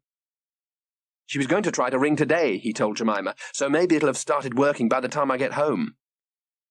"Hope so," said Jemima. "Let me know, anyway." When Robert got home, he saw at once something had happened. George and Albania were in a great state of excitement. "We're famous," said George. "The newspapers heard about us. They know about my poetry, and my flute playing, and my fishing," put in Albania, "and they want to come and interview us. We'll be in the papers." "How did they hear about it?" asked Robert. "Someone phoned this morning and told them. I don't know who. I expect someone who admired our new, original lifestyle." Robert grinned. "When are they coming?" "Tomorrow," said George proudly, "so we have to spend the time till then making our home look nice." "It doesn't look nice," said Robert. "It looks uncomfortable, and it is. You'll never be able to make it look nice whatever you do." "Robert," cried George, "you're utterly unsupportive." "Perhaps it'd be better if you didn't actually speak to any of the reporters, dear," said Albania. "But you can be photographed in the bath, if you like." "I'm not being photographed anywhere," declared Robert. "It's all right for you two. You don't have to see anyone after. I've got to go to school." "Don't be ridiculous," said George. "After the interview we'll be the most famous family in the city." "That's just what I'm afraid of," said Robert. But his parents were far too excited to hear him. Next day, before the reporters arrived, Robert took care to climb right out of sight up to the 8th branch of the tree. He found himself a comfortable spot, screened by leaves, and settled down to watch and listen. There were a reporter and a photographer, and they did seem very interested in George and Albania. Robert felt a bit anxious. He hoped the plan wasn't going to backfire. George told the reporter how ordinary his life had been before, and how exciting it was to have to hunt and search for your own food. "Do you eat well?" asked the reporter. "Magnificently," replied George, "and very healthily as well." Robert thought of the cold macaroni and sardines. "If I told lies like that, there'd be trouble," he said to himself. "And you like it better than your old way of living?" asked the reporter. "Wouldn't go back to the old way for anything," declared George. "And when I think of how long I used to spend on housework," put in Albania, "I'm amazed every woman doesn't prefer to live up a tree." The questions went on for ages. Then George offered to play his flute for them, and had just started when the park keeper came into view. "What are you up to now?" he roared. "Encouraging tourists? Letting them trample all over my nice clean grass? You're a menace. I wish I'd never laid eyes on you. Go and squat in someone else's park." "The park keeper doesn't seem too sympathetic to your new lifestyle," remarked the photographer as the keeper marched away. "We're leaders," explained George, "and pioneers. Naturally, not everyone understands our way of life yet. He may not admit it, but that park keeper's already been softened by my poetry and flute playing." Albania looked uncomfortable. Why don't you read some of your poetry now?" she suggested. George looked modest. "Oh, they may not want to hear it, Albania," he protested. "Always love to hear poetry, Mr. Parker," said the reporter. "Fire away." George was pleased. He recited several poems. Robert thought they were terrible, but the reporter seemed impressed, and the photographer took several pictures of George reading and playing, and some of Albania with her fishing rod. "What about a family picture with your little boy?" he asked. Robert shot him an unseen, withering look through the branches. Little boy, indeed. George and Albania called and searched, but they couldn't find Robert anywhere. "Never mind," said the photographer. "We'll get a shot of you and your wife sitting on the platform together, and another in the hammock, and, one like that, peering through the branches." After a while, it was all over, and they trooped away. Robert waited till his parents went off for a walk, and then he climbed down and lay in his hammock. "You missed it all, Robert. What a pity," said Albania when they returned. "It would have been nice for you to have had your picture in the papers," said George. "No, it wouldn't," said Robert. "Not unless it was in the football team, or rescuing people from a fire or something." "You are a funny boy," said his mother. Robert snorted. Chapter 22. Next day was Saturday. Robert got up early before George and Albania were awake, took his pocket money, and went off to meet Jemima at the corner shop. She was there already, clutching the paper. "It's in," she cried, "and it's really terrible. Look." She thrust the paper at him. There, on the front page, with 3 large photographs, was the headline, "New Age Ape Man Takes Up Residence in the Park." "Your father will be pretty cross," said Jemima. "It makes him sound crazy." Just for a minute, Robert felt very mean. Then he remembered the tinned macaroni and the cold baths and his new life up in the tree. "Serves him right," he said. "Let's take it round to my grandmother's and have some breakfast. We can look at it properly there." Grandmother Williams came to the door in her nightgown. "You're early," she said. "We've got the paper," explained Robert. "Quickly, let me see the front page," said his grandmother. "Oh, wonderful. Couldn't be better. Come on in, and we'll all read it together over early breakfast." "They're not going to be too pleased," said Robert. "Look at this photograph. It says underneath, 'Mrs. Monkey swings through her housework.' Albania will be very upset." "That's her problem," said his grandmother. "She's the one who insisted on living up a tree." "It was George, really," said Robert. "Well, she should have refused to go along with it," said Grandmother Williams. "I don't know what she's thinking of." "She's definitely getting fed up," said Robert. "She was cross with Dad yesterday." "About time, too," said Jemima. "Look at what it says here." She passed the paper over to Robert. He laughed. "Thank goodness you and I aren't in it," said Grandmother Williams. "Why don't we all go to the zoo for the day and leave those two to read the paper on their own? Ring your mother, Jemima, and see if you can come." "Shouldn't I just go and tell Mum and Dad where I'm going?" asked Robert. "They might be worried." "Normally I'd say yes," said his grandmother, "but I really don't think it would do them any harm to worry about you for a bit, if they even notice you're not there." "They'll probably be too busy looking at the paper," said Jemima, coming back from the phone. "Very likely," said Grandmother Williams. "What did your mother say?" "She's out," said Jemima, "but Birdie says it's fine for me to go with you. Thank you." "We can have lunch at McDonald's if you want," said Grandmother Williams. "I love McDonald's," said Jemima. "And me," said Robert. "Jemima's been a real help to you," said Robert's grandmother, "and I hope you know it." "I do," said Robert. "Don't go on at me." "I'm going to the panda house when we get to the zoo," said Jemima. "I'm going to see the elephant being weighed," said Robert.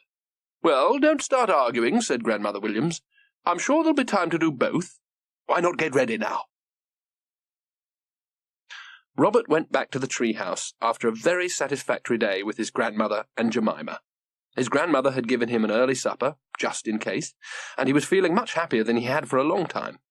He climbed up the ladder, whistling happily. There was silence from the platform. At first, Robert thought no one was home.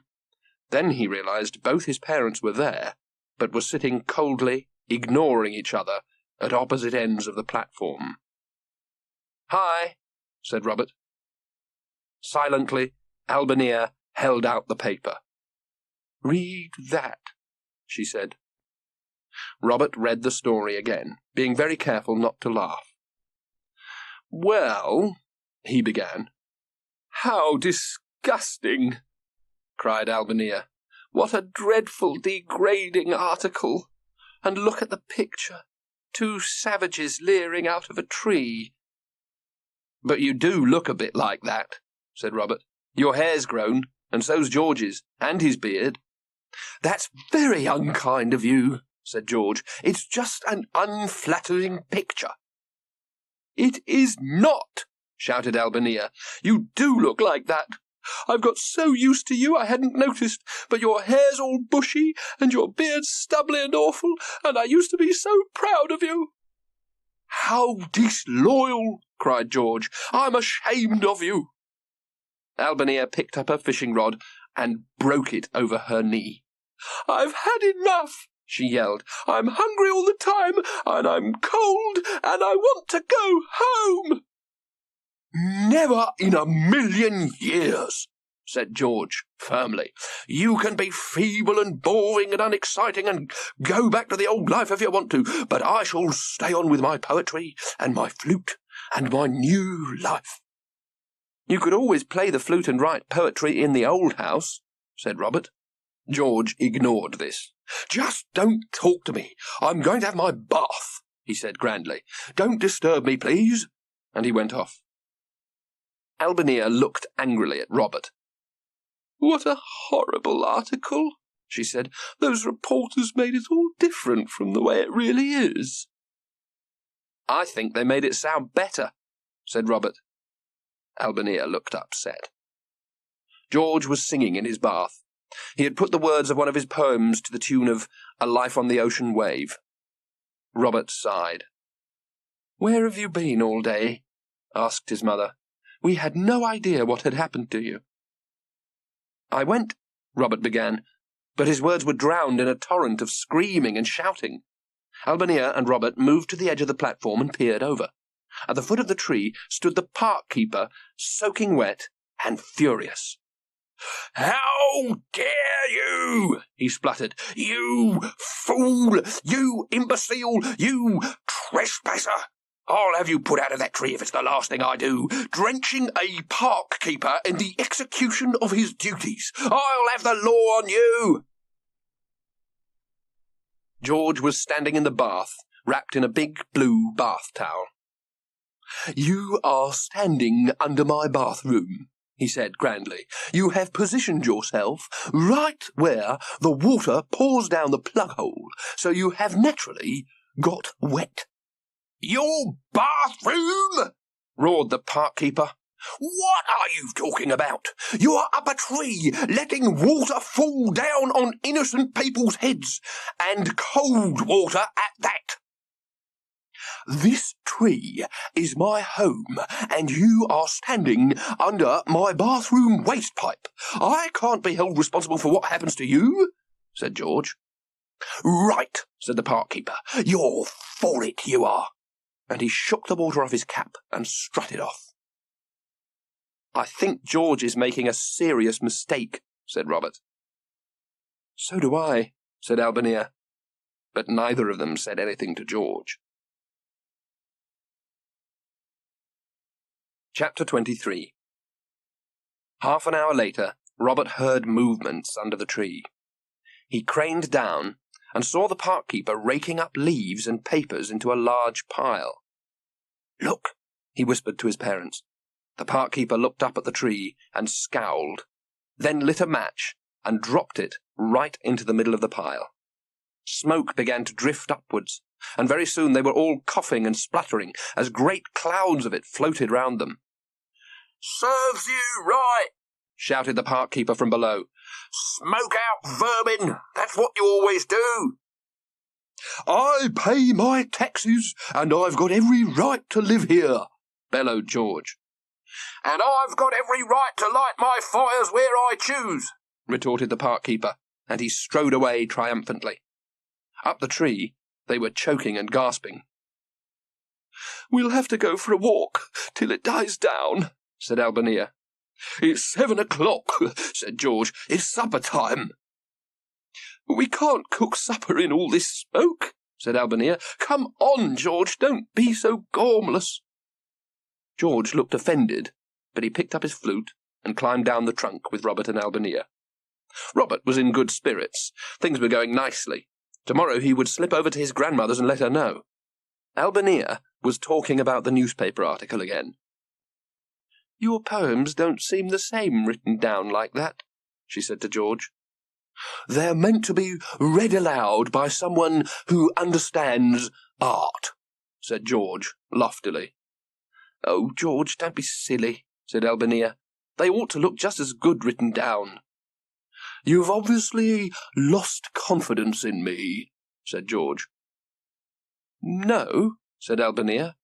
"Well, not a lot." The bonfire seemed to have died down as they went back to the tree for a light supper of digestive biscuits and cold water. "The gas has run out again," explained Albania. "I don't mind," said Robert generously, thinking of his earlier supper with Grandmother Williams. "I like digestive biscuits." George didn't say a word, and Albania looked at the supper in distaste. "It's that or nothing, I suppose," she said. There was still a distinct smell of burnt leaves and paper in the air. It was unpleasant and made everything taste stale and sooty. They went to bed very early. As Albania pointed out, it wasn't as if there was any television to watch, and there wasn't very much they could do without any lights to see by. "Good night, dear," called Albania from their hammock. "Good night," said Robert. "Oh, by the way, I met that girl from school today, and she told me her aunt's probably going to practice every day this week. She's going in for a competition." "Oh, no," groaned George. "Never mind," said Robert. "It's healthy to get up early with the sun." George looked suspiciously in the direction of Robert's hammock, but said nothing. Chapter 24. Robert sat bolt upright in his hammock. It was pitch dark, and the whole tree seemed to be lurching and swaying. What time was it? It must be the middle of the night. There was no moon, and the sky was black. He couldn't see a thing. The wind moaned and howled, and the tree shook again. His hammock was bouncing around dangerously. He decided to get out of it and sleep up on the platform, and just as he climbed to the next branch, there was an almighty crack, then a crash, and branches came hurtling across his hammock. Robert shivered. Something was badly wrong. There came a clap of thunder and a flash of lightning which briefly lit up the park. The helter-skelter in the playground had fallen over, and the oak tree next to their tree was lying on its side, uprooted, with its branches obscuring Robert's hammock. "Thank goodness I wasn't in it," he thought, and shivered. Splat! A fat drop of rain fell on his head, followed by another and another, until it was pouring down. The plastic must have been torn away by the wind. "Robert, are you all right?" It was his mother's voice. "Something's wrong," said Robert. "It feels like a hurricane. I'm up here on the platform, and the plastic's blown away, and there's a whole load of branches over my hammock." He saw Albania shine a torch. "Good heavens!" she cried. "It's a miracle you weren't killed. Wake up, George!" She shook him. George didn't move. "He took a pill because he was having trouble sleeping," she explained to Robert. Robert looked at George in disgust as the torch shone on him. All that talk about the outdoor life being healthy, and here he was having to take pills to sleep. Another great spasm shook the tree. "Mum," said Robert firmly, "I've had enough. I'm not living up this tree any longer. It's crazy, and I'm wet and cold. You and Dad can stay up here as long as you like, but I'm going home. Give me the key, please." Albania fished around inside the teapot and pulled out the key. "I'll come over with you," she said. She looked anxiously at the hammock. "I only hope another tree doesn't fall on George while I'm gone." By the time they'd crossed the park and got to the gates, they were soaking wet, and Robert's suitcase was dripping. Albania put the key into the lock and let them in. They stood in the hall making puddles on the carpet. "It looks nice, doesn't it?" said his mother. "So cosy." She took some towels and dried herself and Robert, made him some hot cocoa, and tucked him into bed. "Mum," said Robert, "why don't you stay here too?" Albania was torn. "I'd like to," she said. "I really would, but George does need me, and I shouldn't back out now, and you're supposed to call me Albania, dear, you know that." "I'm not going back," said Robert. "Never. I'm going to live here." Albania sighed. "Go to sleep now," she said, "and we'll discuss it tomorrow." And she blew him a kiss as she left. Chapter 25. Robert woke up to the sound of the telephone. At first he couldn't think where he was. Then he remembered. He struggled out of bed and onto the landing. It was his grandmother. "I just had a feeling the storm might have helped," she said. "I'll be over to see you later with Jemima. She came round yesterday with Birdie. She said to tell you Birdie's prepared to play every morning this week." "That's nice of her," said Robert. "By the way, I've told Mum I'm not going back." "You stand firm," said his grandmother. "I'll be round in an hour or so." Robert put down the phone and went to the window. It was still raining heavily, though the wind had died down. All over the park was a scene of devastation. Shrubs were smashed and broken, rubbish bins had blown over, and a section of the park railings was lying on the footpath. It must have been a hurricane in the night. He decided to unpack, then go downstairs and see what he could find to eat. Whistling happily, he pulled his things out of his suitcase and put them back on his shelves. By the time Grandmother Williams and Jemima arrived, he was dressed and fed and ready. "You two peep out the living-room window and see if you can see anything," said his grandmother. "I'll start getting this pie organised." Robert and Jemima looked out. Under the tree they could just see two figures obviously having an argument. The smaller one was waving her arms and shaking her fist. "Well, it looks as if your mother'll be back later," said Jemima. Robert went off to tell his grandmother. "Jemima's right," she said. "I guarantee it. You'd better get your cooking organised now so you're ready." "Do you think she'll come straight away?" said Robert. "This evening's my guess," said Grandmother Williams. "I'll stay the night if she doesn't come, but if she does, Jemima and I will slip away out of the other door. Oh, there's a cake in the basket for you two, by the way. You can eat it while you watch television. It's far too wet to go out." Robert and Jemima spent a nice afternoon watching television while the rain beat and drummed on the windows. It got dark quite early.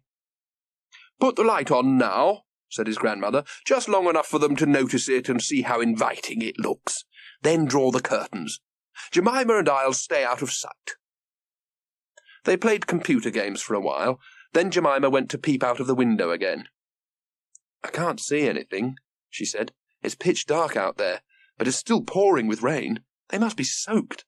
I'm sure at least your mother'll come back."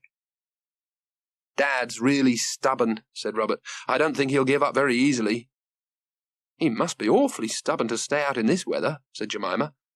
"Pass me some more cake, will you? It's delicious." Robert cut her another slice. "Do you want me to help you with the pie before I go?" she asked. "It's all right, thanks," said Robert. "You're going to get awfully wet going home, though." "No, I won't," said Jemima. "Birdie's picking me up on her motorbike, and I'm going to wear Dan's motorbike cape." "I hope Mum and Dad don't see her," said Robert anxiously. "They won't," said Jemima. "Birdie's going to cut the lights and the engine down the road." Just at that moment, they heard a knock at the door. "Mum!" breathed Robert. "No, Birdie," said Jemima. "She said she'd be here about now." Grandmother Williams called up the stairs. "Jemima, it's Birdie!" They went downstairs. Birdie was standing in the kitchen in a bright yellow rain cape. "Oh, I've come for Jemima," she said. "It's not a good night to be out. I'm thinking you'll get them home tonight, laddie." And she winked at Robert. "Good luck. Put Dan's cape on now, Jemima, and we'll creep away off home." "Bye, Robert," said Jemima. "Good luck. Bye, Mrs. Williams. Thanks for the cake." "See you tomorrow," said Robert. "Thanks for all the help. And thanks, Birdie." "Oh, it was a pleasure," said Birdie. "I'm hoping you'll get them both to come to their senses." "They'd better," said Grandmother Williams meaningly. "Bye, Birdie, and thanks. Goodbye, Jemima." They slipped off into the pouring rain. "And now for that pie," said Grandmother Williams. "Come on, Robert, I'll show you what to do, then I'd better be ready to slide out of the front door myself." "Maybe they won't come at all," said Robert.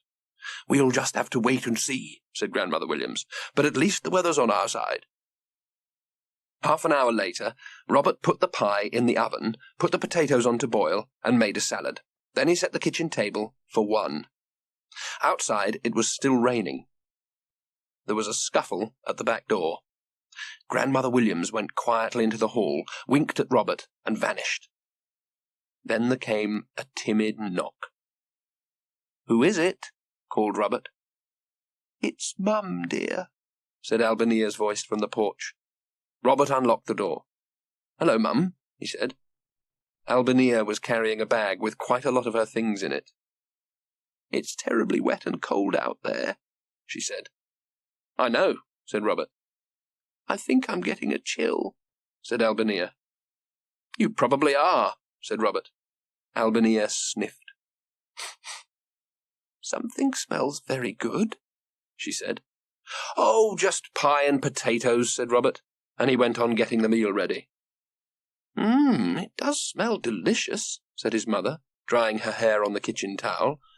Do you think, could George and I have some?" "No," said Robert, "but you and Dad could." "Where shall I sit?"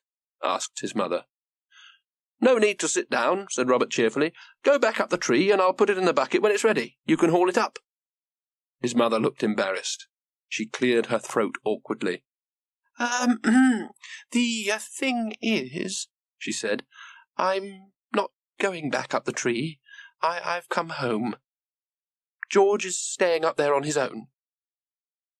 Robert said nothing, but he started to set another place at the table. "You can sit here," he offered. From the living room he heard the faint sounds of his grandmother leaving. He looked at Albania, but she hadn't noticed. "I've decided," she was saying, "that George was right when he said this family was boring, but living up a tree's not the way to change that." "I'm not boring," said Robert indignantly. His mother got up and hugged him. "No, you're not," she said. "Not a bit." "What'll you do now?" asked Robert. "I've decided to get a job," said Albania. "One good thing I've found out is how boring housework is.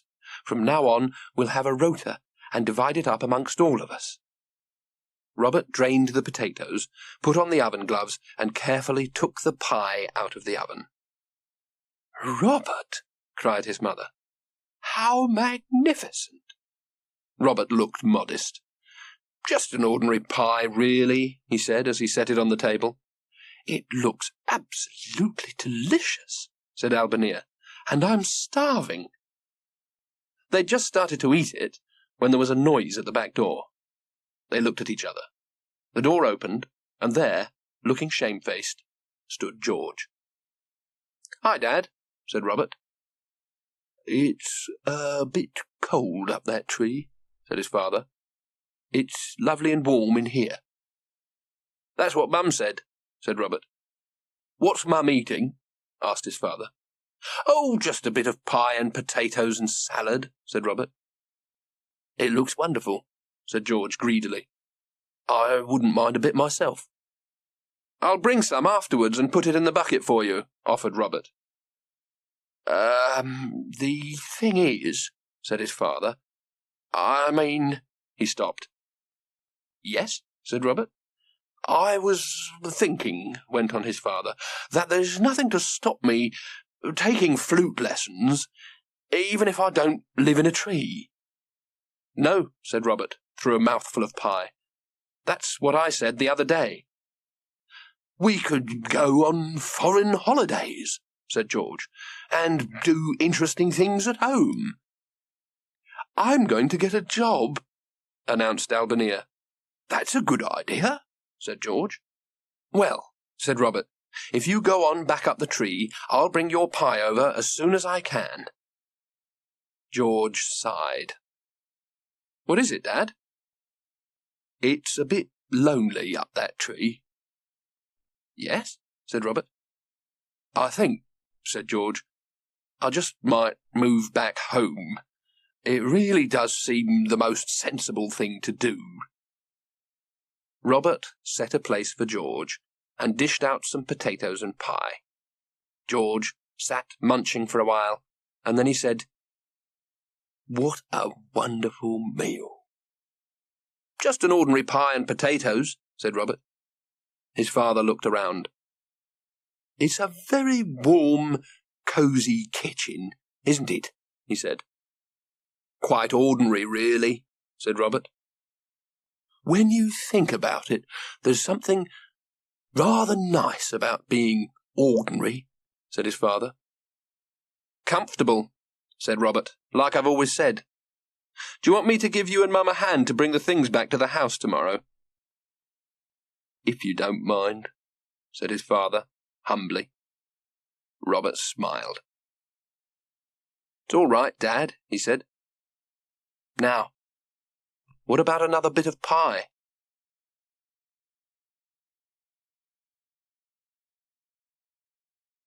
That was Your Dad's a Monkey by Judy Corbalis, read by Nigel Planer.